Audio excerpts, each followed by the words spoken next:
Welcome back, Lisa Renna. I've missed you so much since your family packed their bags, loaded them in your mouth, and skipped town. I'm sorry, would you mind just stepping outside for a moment while I bitch slap some sense into my friend? The whole school already knows. And you know what? They don't Not just care. the school, you idiot! Everyone! What are you talking about? Or maybe it didn't work out because you're a judgmental and a gerontopile with a mouth like a cat's ass. Maybe Blaine got tired of hearing a shrill, self-aggrandizing lecture about how you felt the two of you were at the very apex of the gay rights movement every time you so much as cooked macaroni and cheese together or farted. Only straight I am a straight up bitch. Wanky. Santana. So glad you're back.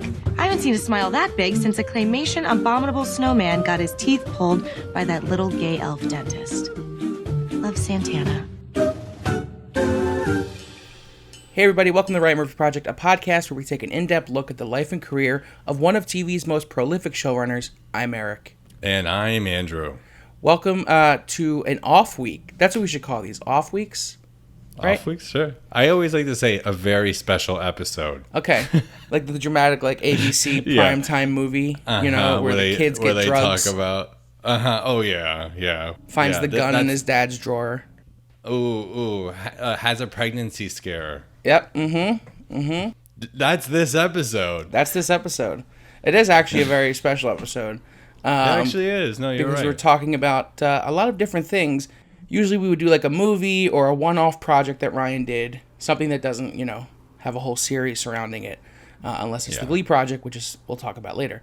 But this week, you know, since we started the podcast, it's been a fun, what is it, 2 months now? Yeah, I guess so. But a lot of things have happened. A little more. And Lots of things. God. So we need to talk about a lot of things in this episode. So this is kind of like a catch-up episode to kind of download what's been going on, where we've been at, where we're headed, kind of what's happened since we kicked off the show, right? And before we get into all of that, I just want to acknowledge the fact that you just had your birthday yesterday. Oh, I did, yeah. Is it yesterday? Yeah. 2 days ago. How old are you now? I actually don't know. 31. Wow. Yep. Okay. You look great. Oh, thank you, bitch. You know, being fat, it helps keep your skin elastic. So, no wrinkles here, bitch. No wrinkles. None of it. And I don't do a skin routine. I know you were talking about it today in your Instagram story. Yeah. I don't do a skin routine. I just like wash my face in the shower. Well, at least you wash your face. Yeah. That's a big step. I wash my face and then I just put lotion on and then I'm out the door. So Yeah. Well, happy birthday. well, Did thank you do you. anything relatively exciting? No, not at all. My sister sent me a nice cake. It was a friend's cake, so I'm sure you that would have cake hated was it. so cool. I know. Well, you know. But yeah, so me and my roommates, we sang happy birthday, ate some cake, hung out. Not much you can do that's in nice COVID world on a Yeah. Tuesday. No, I know. Yeah, my partner's birthday is on Saturday, and I could already feel the feelings in regards to that, especially for you Leos. I know. No attention. It's like, what is this birthday to me? I didn't get a car drive by with all my friends. I didn't get nothing.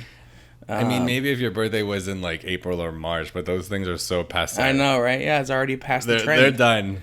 They're done. You know, you didn't have a Zoom birthday party. I know. Either. No, because I went to a couple Zoom birthday parties and they were all pretty awkward. So yeah. Oh yeah. I was like, okay, I don't need one of those. But I would like to have people drive past me quickly and just wave, you know.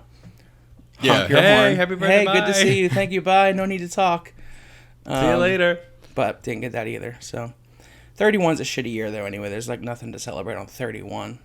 You know. Yeah, 31, because you really, I assume, peak at 30, and then you're like, I wow, I wouldn't really say peak, need to get my... but Well, it's like kind of like I assume it's like, oh, I really need to get my shit together. I just mean in terms of like that's what I a feel. round number, not so much life's existential questions. But yeah. Listen, well, you could look forward to a midlife crisis. That's I feel soonish. like, first of all, I'm fat, so my midlife was probably a while back already. Shut up. So I feel like I had my midlife crisis at like 19. Okay.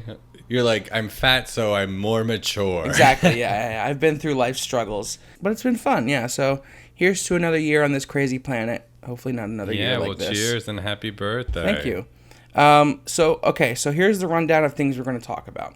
First, as the episode title suggests, we will be talking in depth and give a little tribute in our discussion of truly both of one of our favorite characters on the show, Glee, and an amazing woman and actress, Miss Naya Rivera, who passed away recently.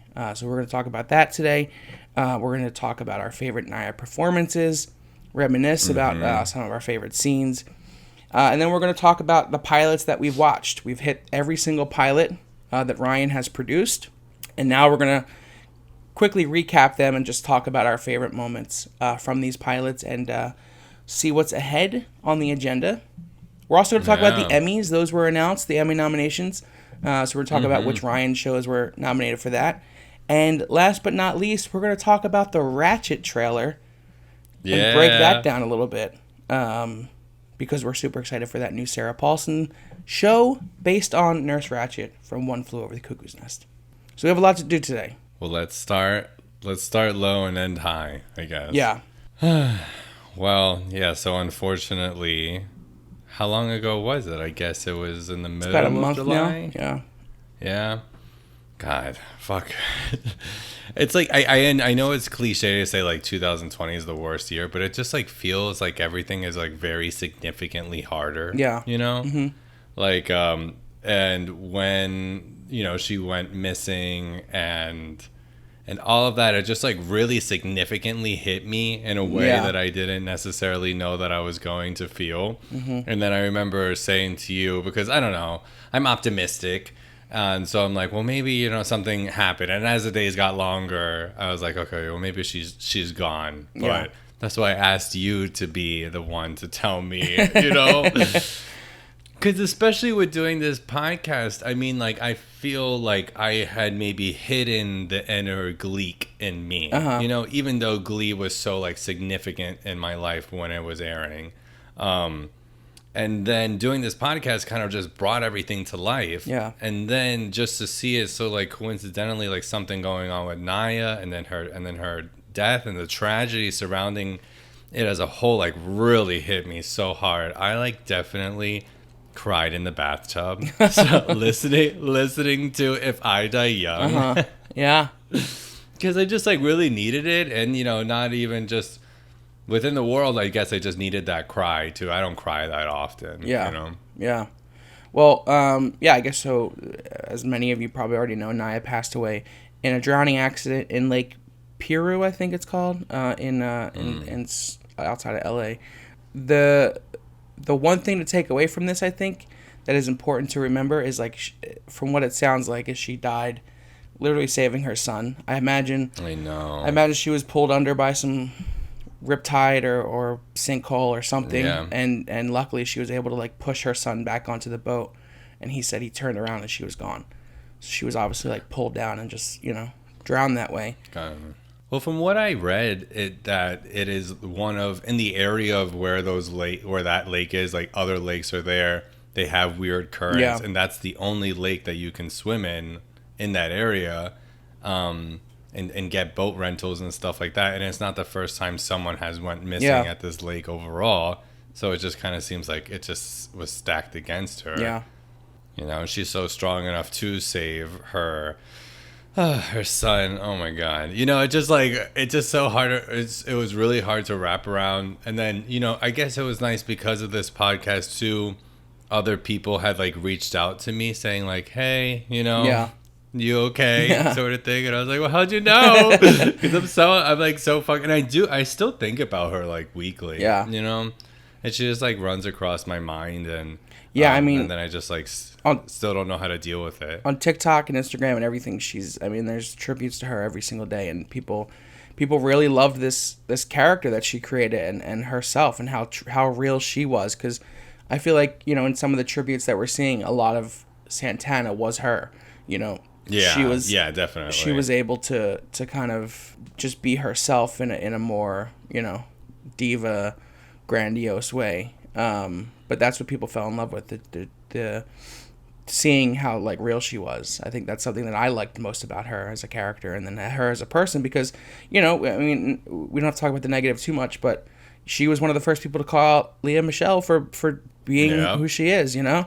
Yeah. And I think that was, like, one of the most important moments of, like, this whole Glee mess that it was seeing like somebody like stepping up and you know, helping the fans make sense of like, why are all these original people, why did they disappear, and why is all this bad blood like boiling over, and so I think she was like a fan favorite for that especially, but also what she did, what her character represented. Yeah, because she lasted the entire series. Again, I didn't watch really past Finn's death, so I don't know what happened to her character outside of there, but they like plucked her out of the original cast, and it was like, you're going to New York. Yeah. You're being roommates with Rachel. And then I just like, as a professional level, Naya and Leah couldn't get along. Yeah. And then, you know, I remember seeing headlines like about the beef or whatever. And then, then of course the finger was pointed at Naya too. Yeah. So why don't you speak to kind of what she meant as like as a character of like being a Latinx, you know, character on television representing the LGBT community. Oh. Since you represent both. Oh, yeah, hey. Well, I guess I sat here to write my notes for this, and then I ended up just like kind of breaking down her character. And I just like want to talk to you about that and see what sort of discussion we could have. Yeah. Right? So it's like one thing that is obvious about Santana Lopez as a character is that unlike so many others of Glee, like as the seasons went on, her character didn't deteriorate. Yeah. You know, like she was still her and not a caricature like Sue, for instance. Towards the later seasons, she was still very much Santana. Yeah. Because then she started off as like this very typical background mean girl. Yeah. Like mean cheerleader that's like quick to judge and like quick to insult, right? And then so when I was like researching all of this, like Naya actually said in an interview, she was like, I was in the background of classroom scenes, just like rolling my neck, trying to get the camera on me. And then it obviously like it worked. Yeah. You know, and then production saw that she was just like a star, you know, in the making. And they had this like, you know, this bottle of energy that they could put onto screen. Yeah. And then her as a character was really interesting when I sat there and I thought about it, because she was one of like the nastiest in the beginning. You know, like she was just filled with like rage and insults. But then when I sat there and I thought about it, it was like she was kind of, how do I say it? She was nasty so we could accept Quinn's journey more. Okay. You know, like if you think like, well, Quinn's not as bad as Santana. Yeah. You know, like that seemed to be like a lot of what I saw. I think it also helped with the payoff of her coming out, because I think people who are closeted are more frustrated, are more prone to insulting people, to deflect the you know, the magnifying glass on them to where they could be out it. So I think that was something, I don't know if they consciously did, because I still argue with whether or not, I think there's moments, and we'll talk about those as we go, but I don't think that they fully accepted the idea early on that she would be lesbian with Brittany. Yeah, I wonder if they kind of fell into it a little bit, if they were going to be more like just kind of bisexual lovers or friends with benefits or that exploration kind of storyline. But I think her being gay is what the anger led up to. Yeah, no, definitely. And she says that more or less, Yeah. you know, within the season. Yeah, she said, I think there was a quote I read that she was like, you know, commit, like, let me fully commit, like, don't be wishy-washy with these people. Yeah. I mean, her character in the first season was really just like, I remember really recognizing her in the Madonna episode. Like, that's when I think that they gave her... That was like a virgin, yeah. Yeah, like a virgin, that whole scene. And then she sang a little bit. And I remember her singing. I was like, what the fuck? Yeah. I specifically remember being like, this bitch can like really sing. I bought the song on iTunes and I listened to her part the most because I was like, oh my God, you know, like she's great.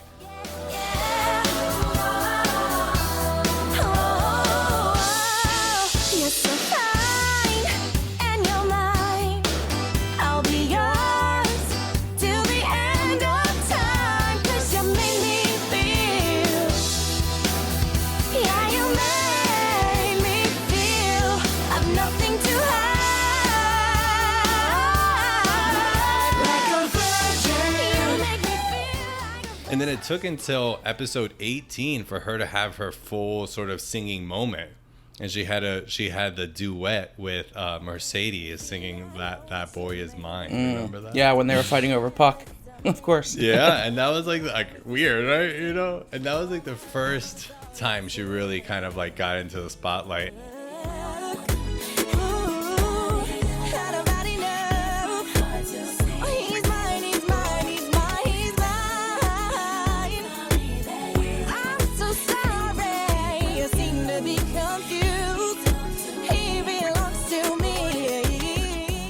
And then in season 2, she picked up. Yeah. You know, she actually was upgraded to a series regular. And then within season 2, she got, and this is a fun fact that I learned. So she got a solo at sectionals. And the only other people to get a solo are Rachel and Tina and Santana. In the whole history of And that's- sectionals? Yeah, to ever get a solo. Not in a group number, to have like their own song. Isn't that That's wild? I interesting. was like, what the hell? What did Tina sing? I was like, I gotta find that. But I remember her singing something. Gangnam right? Style? Oh my god. Did they do that at No, they didn't do that at sectionals. Don't they do it? Yes, they did. Because that's what Marley fainted.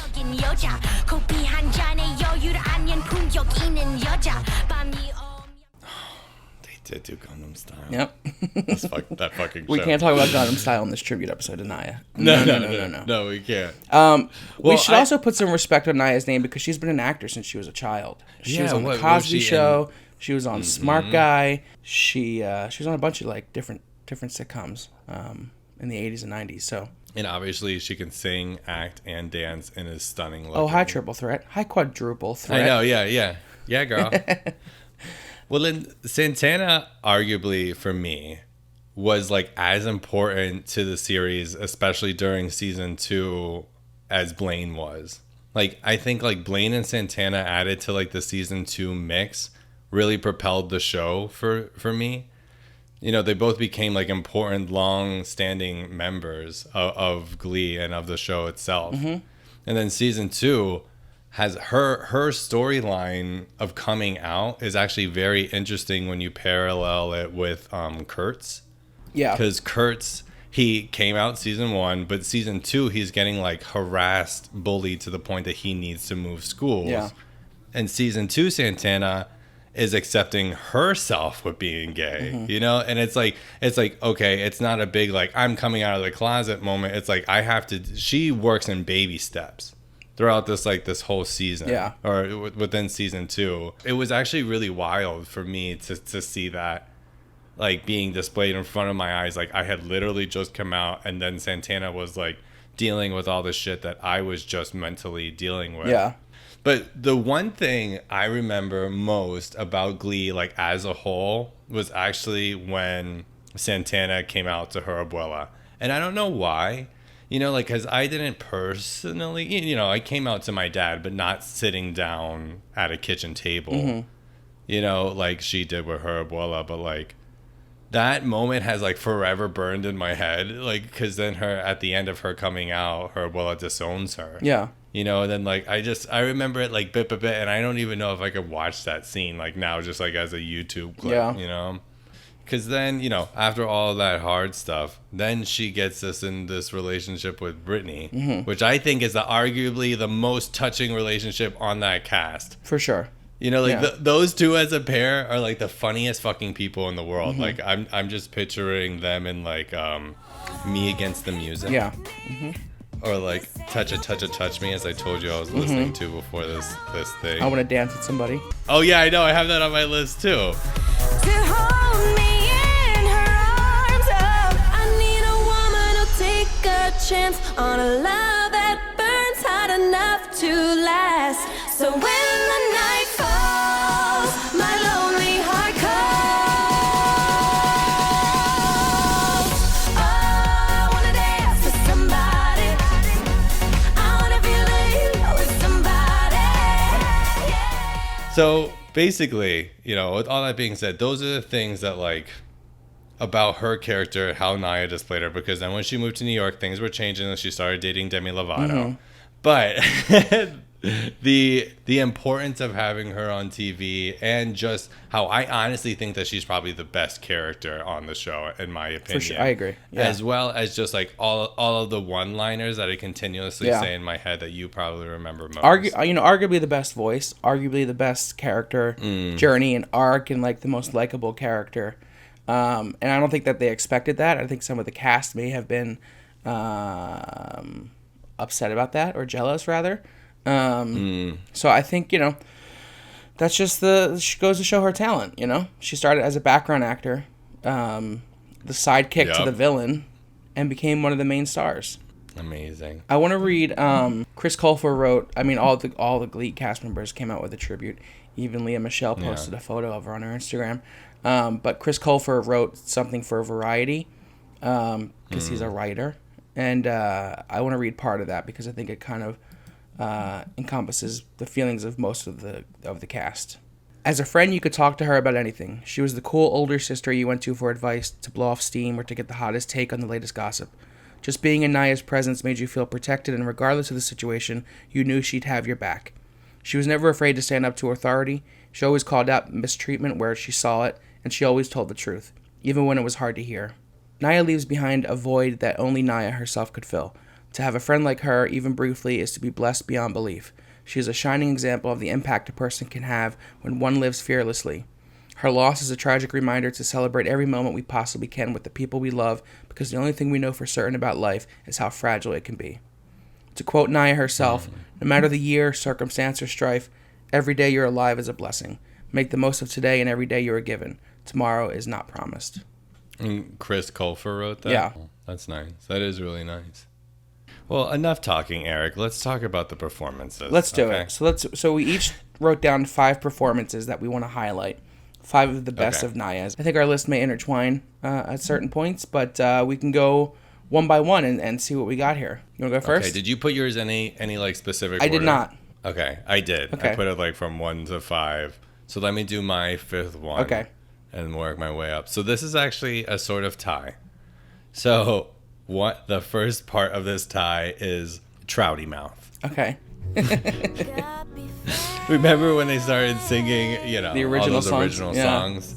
Yeah. / Say a Little Prayer. Okay. Because she's not singing in that though. But she's not singing, but it is a performance, and that was like one of the first times where she was just like, she was in it, rolling her neck in the back. Yeah, it's still one of the most iconic little dance numbers. Yeah, exactly. And it was just like so devious and so like great song. Yep. So that's my number. That's one of my 5. Okay, so you chose 6 then. What's yours? No, they're tied. But so you still have 4 more. That was tied. You have 4 more? Okay. We could break rules. You have 4 more? Yeah. Okay, so 6. Oh yeah. Wow, I chose 5. You know how hard this list was to whittle down, and you're out here choosing 6. Well, I had a tie. Number 5, I'm gonna go with "Make No Mistake," which is I think a little underrated in terms of her performances. It's a duet with Sam, and it's from season 4 or 5, I think 4, and they're singing about Britney. And it's just it's a really good, I think it's Barbra Streisand and someone else who sings it originally. And it's a really good song. I don't even remember that. She's mine. She's mine. She's mine. She's mine. All right, so then the next one for me is "If I Die Young" by the newly named Lady A. Yeah, I was going to choose this one, but it's just so sad now. I mean, seriously. This is one of the songs I cried to in my bathtub. Yeah. Especially the performance part of it. Like, Make No Mistake is just them two on stage singing to each other with dramatic lighting. But this is like she doesn't even, it's one of those where they cut off the song and she's crying and it's heartbreaking. Well, I think this is great because I looked this up, when it all happened. But she starts off very Santana. She's still like making the digs and she's still like insulting and stuff, and to kind of keep her presence. Yeah.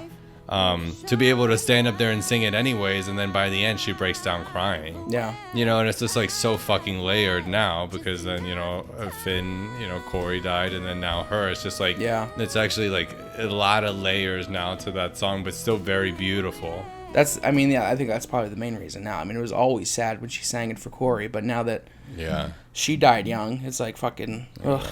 Okay. Number 4, I'm going to go with Girl on Fire. Ooh, yeah. This was probably my number 7. Okay. Oh, okay. So now you're doing 7. Well, I had a tie. Yeah, Girl on Fire. I think this is amazing. This is like when she decides to fucking up and leave and head to New York.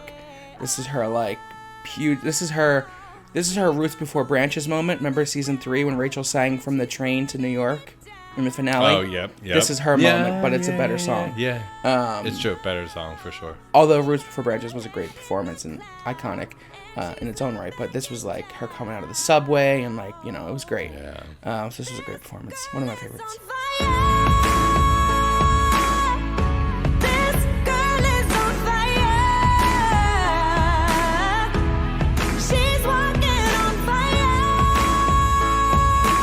My next one is, and I think you might laugh at this, but it is Landslide with her and Gwyneth Paltrow. Why would I laugh at that? Well, because I actually distinctly remember, so I remember hearing the Dixie Chicks version of, or The Chicks, the newly renamed The Chicks. Mm-hmm. So now two bands we've had to correct. I know, actually, it's so weird. It's kind of crazy. Anyways, so I actually always knew Landslide, and then kind of around this time, Stevie was on American Horror Story, all that stuff. So then I was listening to Landslide a lot, and I remember asking you in a car, being like, well, what do you think it means, like, to go up a mountain and turn around? And you looked at me in this, like, sort of crazy way. You're like, well, you know what it means. Like, you know, because I was, like, going through whatever at the time.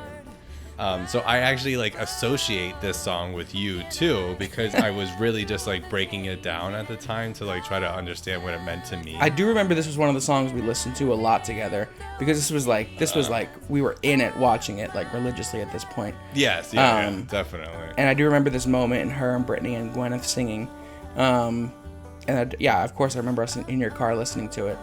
And it's one of the best written songs of all time. Fun fact. Stevie Nicks was actually on set that day they performed it. Oh, shut up. Wow. Drama. Really? Could you imagine the pressure? Like, no. I would feel a lot of pressure there. I think that's a lot of people's favorites as well. Good. I'm glad we don't have as many crossed over as Yeah, I'm actually surprised maybe towards the end. Yeah, I think we have the same probably top couple.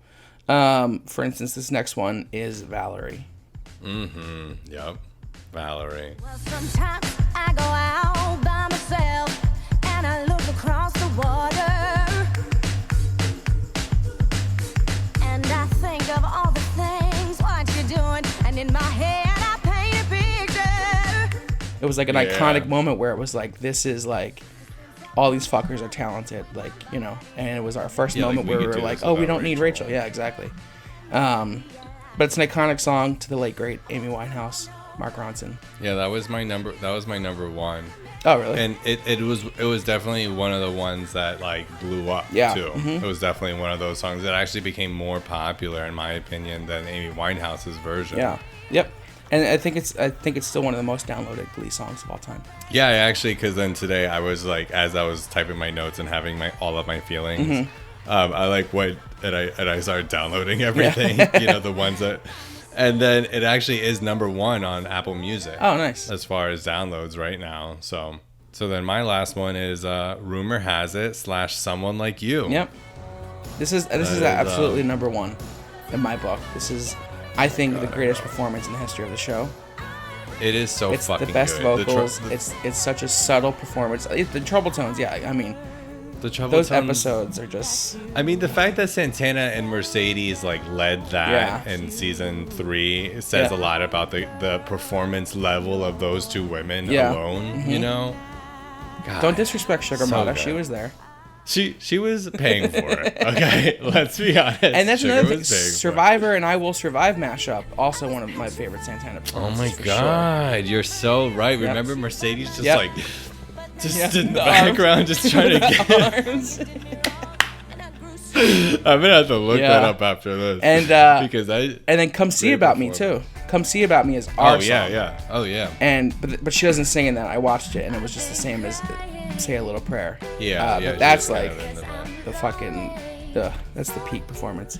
Do you remember when this was previewed for like the next? Because this was like one of the hypest parts of Santana's storyline. Like I was saying, was that she is coming out, or she got outed, and then in the next episode, it's like Brittany and her have this tension. They're on the stage, Yep. and then they look at each other, and then there was that big pause. Yep. And we were like, why are they pausing? We had like talked about that for a week. But baby, is that really what you want?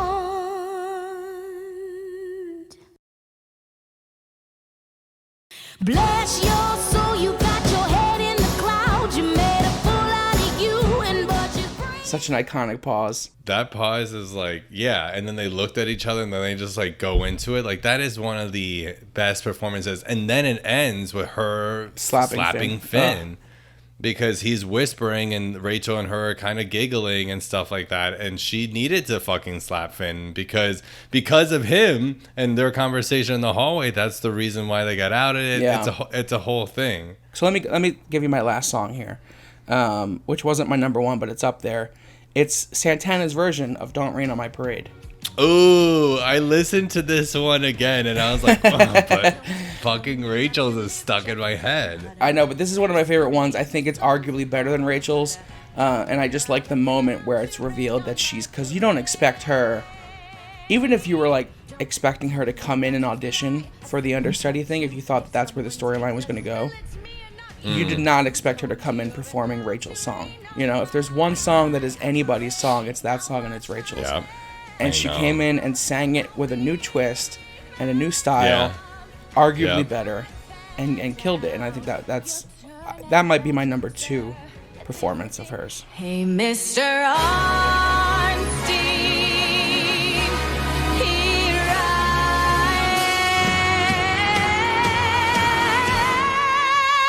am. I march my band down.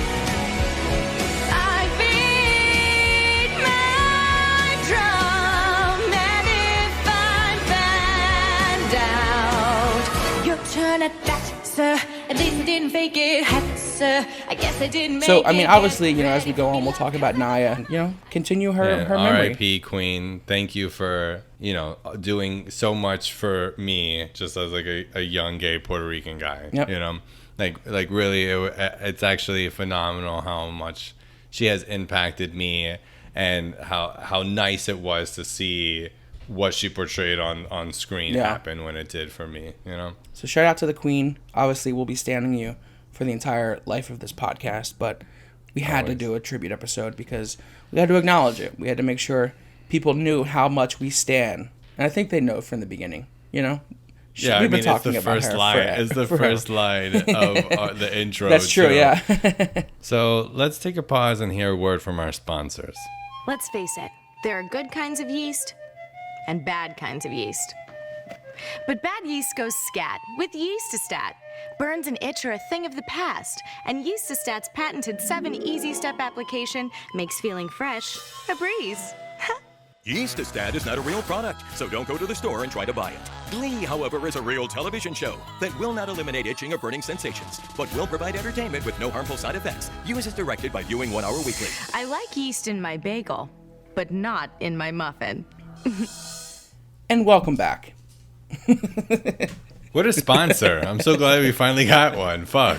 Okay, so this next part of the episode, we are going to break down some of the pilots that we watched. We hit up 12 pilots, right? And we watched an extra episode of Scream Queen, so we watched 13 episodes of TV so far, but 12 of those were pilots, and they were all the first episode of every show that Ryan has produced. Some were good, some were bad, some were mediocre, some were some of the best TV in the history of TV, I think, in my opinion. Yep. So what we're going to do is we're just going to go through our top 3. Okay. So we're each going to pick 3. Again, I think these will probably overlap, but we could kind of talk about them. And maybe our worst 3? The 3 we're least looking forward to continuing to watch? That's what we should do. The 3 we're most excited to continue, and the 3 we're least excited to continue. Okay. Let's do that. Yeah, I agree. Let's do Same that. thing. Best pilots. I'm going to go first. I think my top 3 pilots are Glee and American Horror Story. Hands down. Those are two of my favorite. Yeah. Do you agree with both of those? Yeah, those are both top on 2? my list. Okay. Yeah. I don't know what my third is, though. I know what my third is. Okay, so you tell us your third then, because I don't know what mine is. So then, my third is 911.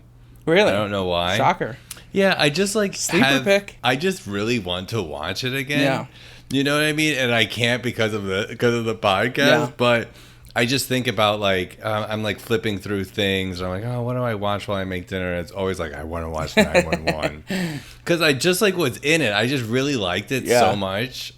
So I would say that's probably my third. Okay. I think I'm torn between 2. Oh, you could do a tie too. That's fine. Oh. I'm fine with breaking rules. Ties are okay in my book. Biatch. I don't think it's a tie though. I think one is clearly better. I'm just trying to figure out. Yeah, I think it's probably better.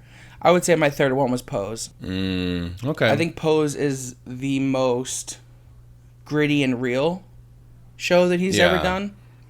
Yeah. And I think there's an authenticity to the way the pilot is shot and the characters in the story, obviously, that make it a unique pilot and one that I'm, excited to continue. Because the same with you with 911, I finished season 1 of Pose, but I didn't want to start season 2 because of this podcast. Yeah. Even though we won't be doing 2 for a while, I'm excited to see it and I miss it. So I would say Glee, Pose, American Horror Story, and Pose. Pose, I thought was a hard pilot for me. It was It's very so long. Yeah. It's so long. It's like That's why I was like, is it this or OJ? And I was like, I guess it's this because even though it's longer. I mean, OJ was so streamlined and great and beautiful at that pilot. But Pose didn't have, I don't know. Yeah, it was just so dark that first pilot that maybe that's just why I just can't remember the pops of color there. Yeah. Not that it's a bad pilot. It's not going to be on my top 3. Okay. Well, you don't have to justify it. All right. It's okay. If anything, I'll make it that. What 3 are you least looking forward to watching? Okay, let's see here. So I think Feud. Okay. And I know that's a sin for you. That's a little stab but in the I heart. actually feel like if it's not up your gay alley or old Hollywood or you know who Joan Crawford is and respect that, then it's it's hitting a different demographic that I'm not a part of. Yeah. That's kind of how I feel. I think I feel like it's talking at me rather than going with it. Okay. Rather than Hollywood, I can go with it. It's like you're reading a book about their journey. Yeah. Yes. That's very. And so then it's I'm probably the least interested in Feud. Okay. I would say off the top of my head, Nip Tuck. I know it's one of his best. Could not get into that pilot. I'm excited to see the next episode because my sleep schedule I think is a little fixed. So maybe I'll be more awake for it. But I just don't care. It's like watching Bad Dexter at this point. It's like. Ugh. Yeah. It's 20 years ago almost. Ugh. I feel like Nip Tuck was a bad pilot too. It's definitely on my list, but then something happens in the series that people really love it. And I remember it might not. That's what I'm hoping because it has good praise, right? Yeah. Oh yeah. Crazy shit happens in that show. That's so Ryan, and you're like, what the fuck? And it works for whatever reason, but that pilot wouldn't sell me if I didn't watch it and I just wasn't in the know. So it was on my list too. So I think my next one is going to be The Politician. Okay. I don't think I already watched the series. I did binge it in a weekend, but after having time to process it, and they got me because Ben Platt does sing a Billy Joel cover. So I was oh, for me, gay gasp. But I think Crisscross. I'm not excited to rewatch that again. Yeah, I definitely don't think so either. But there's I have a random hope for it. Because you've never seen it, right? Yeah, I've never seen it, so I'm like, okay, I think there's something here. There's something there that wasn't there before. But that was hard. That was a hard one to get through. I definitely wouldn't binge it. No, ma'am. All right, my next and last one would be the popular pilot. Even though it had that intro, and maybe because I was just still getting my feet wet and here too, it's just not my type of show. Okay. You know, it's like I'm not interested in teen dramas. I am slightly more interested in sexy teen drama, but that like happened later on. No, it didn't. No, it actually didn't. Not with like Dawson and Buffy and this show's peers. Like there was sexy teen drama, but this isn't sexy teen drama a la Riverdale. You don't know yet. It's Ryan Murphy and it's only 2 seasons. That means it's probably going to go off the rails. There's probably going to be gay mayhem. I hope there's gay mayhem. I don't think people have said to me, they're like, I remember Popular and I liked it. Yeah. And I was like, you did? I know. And I was like I have a friend who I want to bring on for Popular because I'm just like, okay, I liked it. I was like, do I put Popular on this list? But I was like, no, it's like one I haven't seen, one of the few I haven't seen. Yeah. So I think it's one of the ones I'm most excited to watch. So interesting. I thought you'd be on the same page with that one. My last one's probably going to be Hollywood, again, only because I've seen the whole thing and I know where it goes. Yeah. So I'm not excited to rewatch it, although it was a good pilot, I think. But not as a series, like... No, like, if you take it just as a pilot, like, would you play next? Yeah. Mm-hmm. So you think that is worse than the New Normal's pilot? Oh, you're right. I'm gonna go with I'm gonna go with the New Normal. Yeah, you're right. Like the New Normal. Were you like, is I hope wrong. he picks the New Normal so we could talk about it?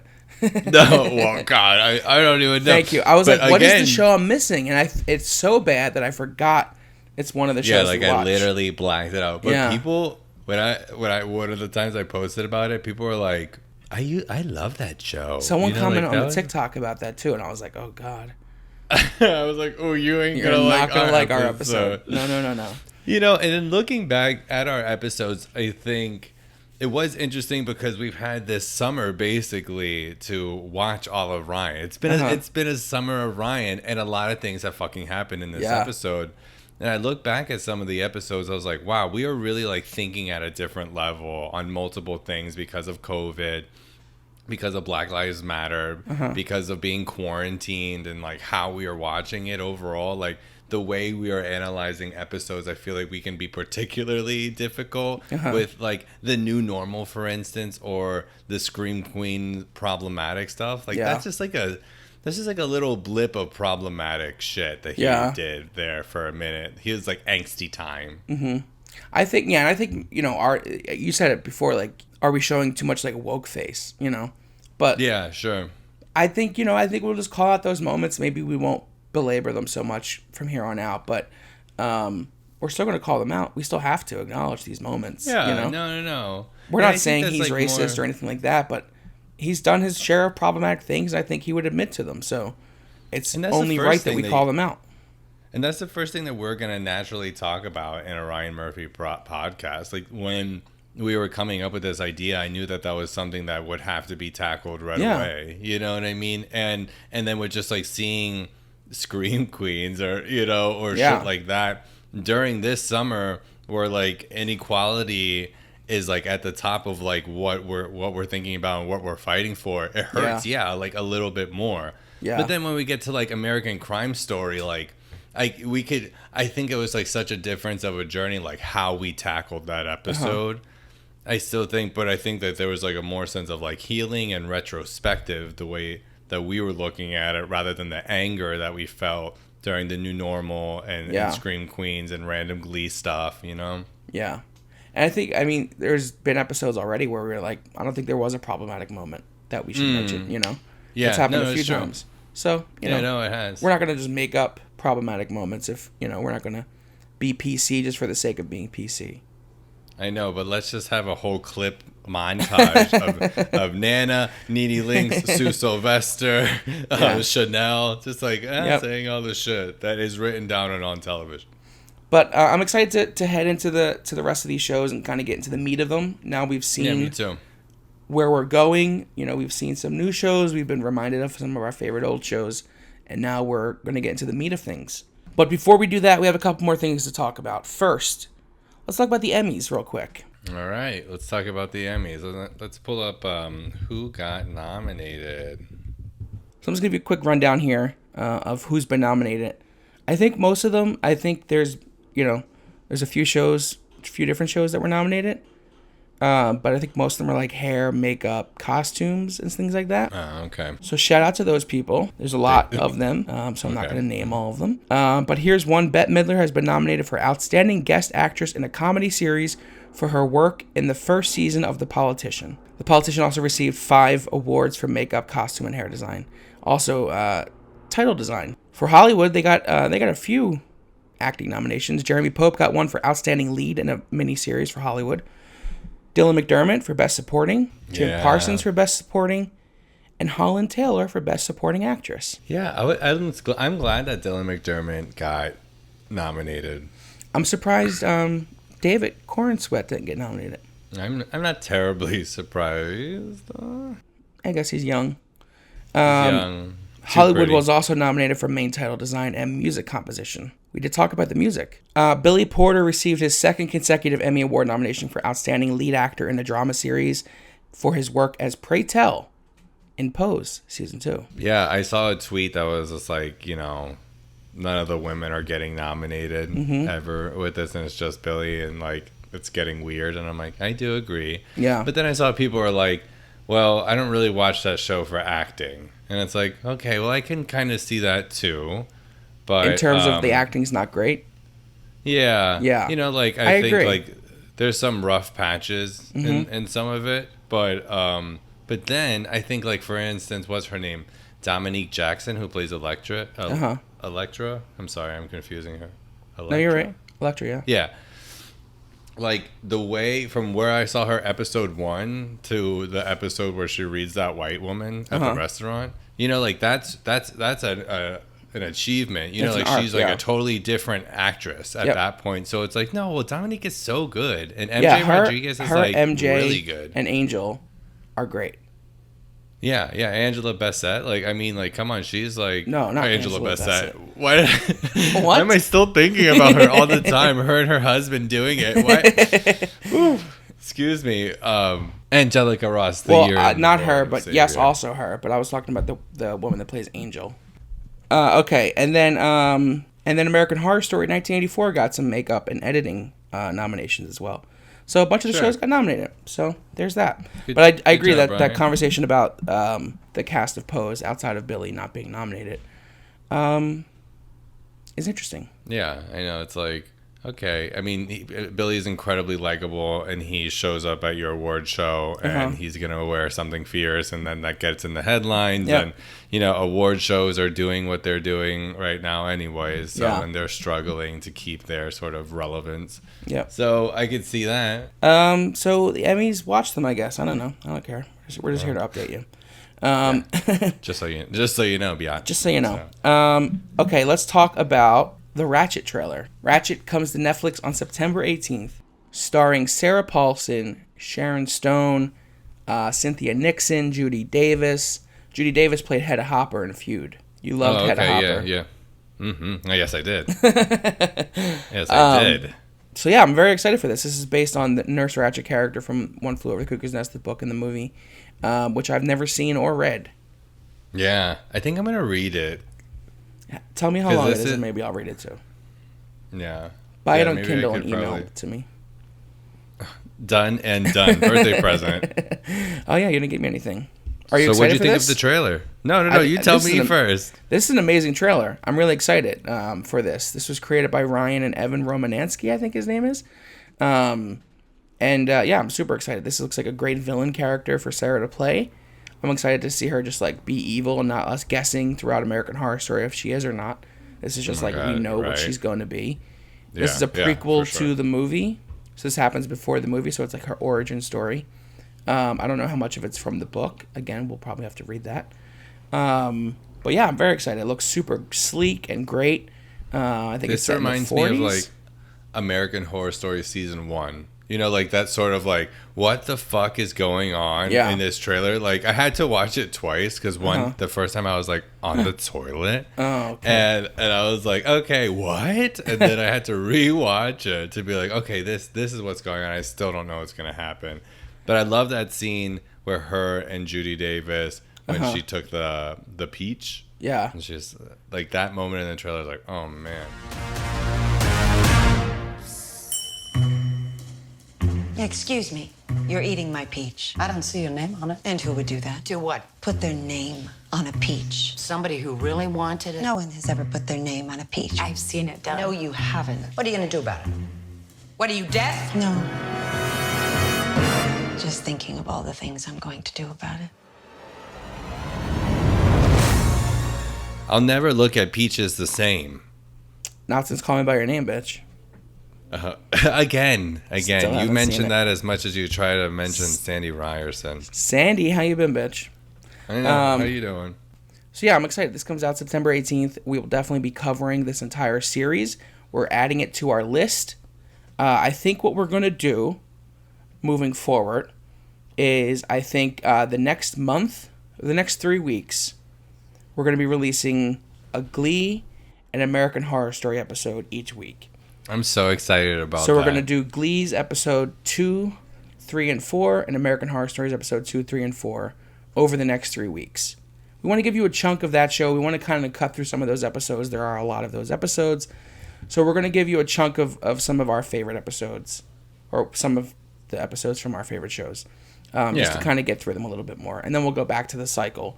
But we're going to watch the Ratched pilot and One Flew Over the Cuckoo's Nest at the end of this 3-week Glee and American Horror Story cycle.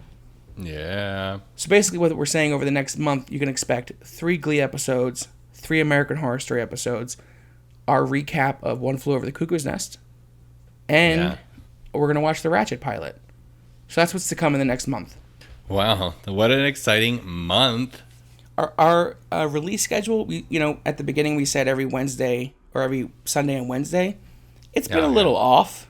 It's just a slightly off, but nobody notices. Give me a break, okay? I'm editing all these episodes. Eric's the only one editing the episode because he doesn't hand it over to me. Because this would be a full comedy. So you're gonna get at least one a week, always. But two a week most of the time. But just be patient with us. So that's the plan for the next month. Thank you for listening to this episode, this little recap, a little reset. And then next week, we're jumping into Glee, Season 1, Episode 2. Episode 2? We're going to head back to McKinley.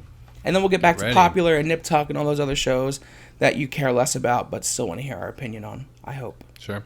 Well, if you miss us so much from our weird release schedule, you can follow us. You can follow us at the Ryan Murphy Project on Instagram. You can follow me at Mr. Andrew Leon, and you can follow Eric at I Hate Eric Wilson. You're getting so good at this.